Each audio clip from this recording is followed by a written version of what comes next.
अस्सलाम वालेकुम स्टूडेंट्स। आज जो लेक्चर हम डिस्कस कर रहे हैं वो है लूप्स इन सी शार्प और आज इस लूप को हम डिस्कस करेंगे वो है while loop in C sharp. सबसे पहले क्या है कि लूप्स होती क्या है। लूप्स में ये होता है कि एक ब्लॉक ऑफ कोड होता है और ये तब तक एग्जीक्यूट होता है जब तक आपकी कंडीशन जो है वो सेटिस्फाई नहीं हो जाती। तो लूप्स के लिए हम सबसे पहले क्या करते हैं, हम एक वेरिएबल लेते हैं int a is equal to 5।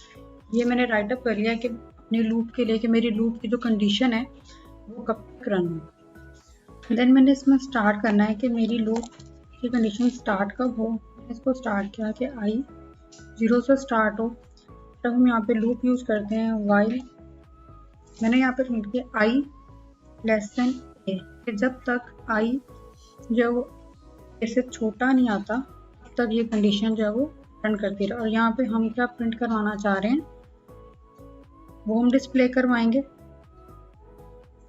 मैंने जो i की वैल्यू डिस्प्ले करवानी है वो मैं यहाँ पे डिस्प्ले करवाऊंगी कंसोल डॉट राइट लाइन, और इस राइट लाइन में हम क्या डिस्प्ले करवा रहे हैं i की वैल्यू।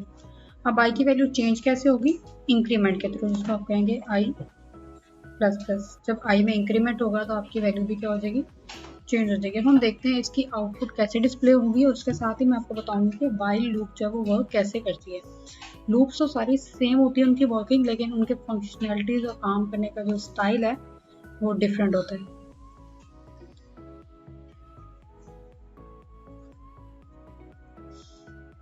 जो वाइल लूप है वो कुछ इस डोमेन में वर्क करती है। जैसे यहाँ पे आपकी i की वैल्यू 0 है और लेस देन a, वो उसको चेक करेगा क्या i आपका a से लेस है।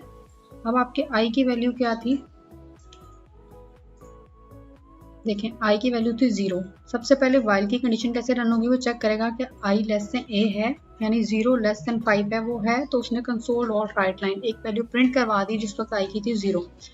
देन उसके बाद वो क्या करता है, वो i में इंक्रीमेंट करता है i plus plus. Then increment होकर दोबारा यही लूप की तरफ वैल्यूज आती है, क्योंकि लूप ने तब तक चलना है जब तक कंडीशन फॉल्स ना हो जाए। देन i की वैल्यू इंक्रीमेंट के बाद हो गई थी 1। देन आया 1 लेस देन 5, आपका 1 जो है वो लेस देन 5 है। देन उसने यहाँ पे प्रिंट कर दिया 1, और इसके बाद फिर आपकी i की वैल्यू क्या हो जाएगी, इंक्रीमेंट। तो i की वैल्यू यहाँ पे क्या हो जाएगी 2। फिर वो चेक करेगा कि 2 लेस देन 5 है, उसको वो डिस्प्ले करवा देगा console dot write line i, और उसकी वैल्यू क्या हो जाएगी 2। देन क्या था 3, i की वैल्यू यहाँ पे क्या हो जाएगी 3। देन 3 लेस देन 5 है, उसने प्रिंट करवा दिया console dot write line i की वैल्यू क्या थी 3। देन i की वैल्यू में इंक्रीमेंट हुआ, वैल्यू क्या होगी 4, और 4 के बाद उसने चेक किया 4 लेस देन 5 है जी, 4 लेस देन 5 है तो उसने 4 प्रिंट करवाया। i में इंक्रीमेंट हुआ 5। अब 5 लेस देन 5 नहीं होता, 5 क्या होता है इक्वल होता है 5 के, तो कंडीशन सेटिस्फाई नहीं हो तो आपकी लूप क्या होगी, ब्रेक होगी। कि जब तक उसने एग्जीक्यूट होना था तब तक वो उसने एग्जीक्यूट किया एंड देन वो ब्रेक हो गया। इसी तरह अगर मैं इसी लूप को कर दूं लेस देन,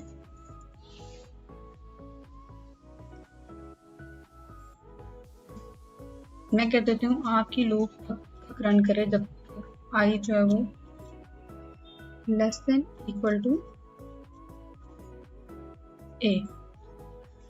अब हम आपकी जो कमांड है उसको रन करके देखते हैं कि हमें क्या रिस्पॉन्स आता है, क्योंकि अब हमने कंडीशन लगाई कि जब तक लेस देन या इक्वल टू a ना हो। अब देखें अब आपका 5 भी डिस्प्ले हो रहा है, क्योंकि कंडीशन तब तक चली थी जब तक वो लेस हो या इक्वल हो। जैसे ही उसकी वैल्यू इंक्रीज हुई है 6 पे गया है तो आपकी कंडीशन क्या है, ब्रेक हो गई है।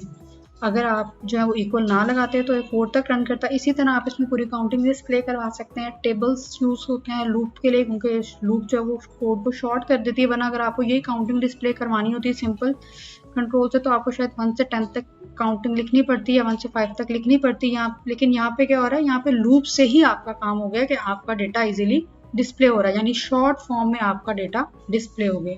Thank you. नेक्स्ट लेक्चर में हम डिस्कस करेंगे फॉर लूप को।